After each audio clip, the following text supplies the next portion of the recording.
পর্বতপুরে যদি লাখো সরকার হয় তেনেহলে আমার দুরামারি জাউলিয়াপাড়া যেটো গাঁও আছে 100% উচ্ছেদ হব। এইটো আমি সকলেই জানো, আমার যিমান রাইজ আছে সকলেই জানে। আমার মুসলিম মানুহ সি বাছি বাছি উচ্ছেদ কৰি আছে। জয়নিং হল আজি আমাৰ দুৰামাৰী আৰু জাউলিয়াপাড়াৰ 33 জন মানুহ। ইহঁতে আগত কিছুমান মানুহ UPPLত আছিল, কিছুমান মানুহ BJPত আছিল। আজি ইহঁতে BJPৰ পৰা একো নাপালে, UPPLৰ পৰা একো নাপালে, নাপোৱাৰ কাৰণে ইহঁতে আজি আমাৰ BPত ভোট জইন হল। কেইজন মানুহ জইনিং কৰিছে? 33 জন মানুহ জইনিং কৰিছে। নাই, ৰাজীৱ বাঙাল কাম নাই, সি জিৰ' হৈ যাব। সি একো কাম কৰা নাই। সি 5 বছৰত আমি নিজে জিকাই দিছিলোঁ। আমাৰ দুৰামাৰী জাউলিয়াপাড়া যিমান আছে বনুৰ গাঁৱৰ মানুহ জিকাই BPFৰ হৈ জিকিছিল। জিকাৰ পিছত সি BJPত যায়, আমাক গোটেই মানুহখিনিক লাত মাৰি ভগাই দিলে। দিয়াৰ পিছত আমাৰ এই যুৱৰাজ ছাৰে চৰকাৰ নাথাকাতো বহুত ভাল চলাইছে আৰু কি 5 বছৰ। ইয়াৰ কাৰণে যিমান মানুহ আছে চবে BPFক বহুত ভাল পায় আৰু কি।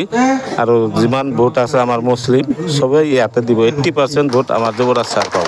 পৰ্বতপুৰে যদি লাখো সরকার হয় তেনেহলে আমার দুরামারি জাউলিয়াপাড়া যেটো গাঁও আছে 100% উচ্ছেদ হব। এইটো আমি সকলেই জানো, আমার যিমান রাইজ আছে সকলেই জানে।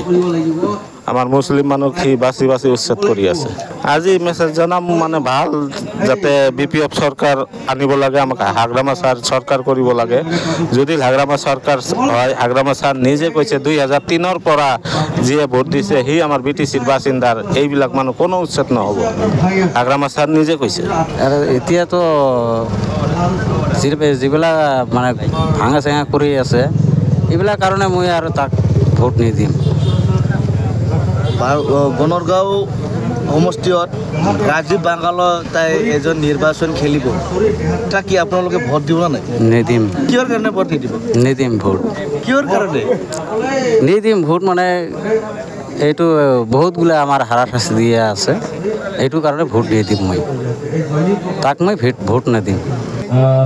এতিয়া মই এটা কথা ক'ব বিচাৰিছোঁ, মোক এতিয়া হাগ্ৰামা ছাৰে লাগে।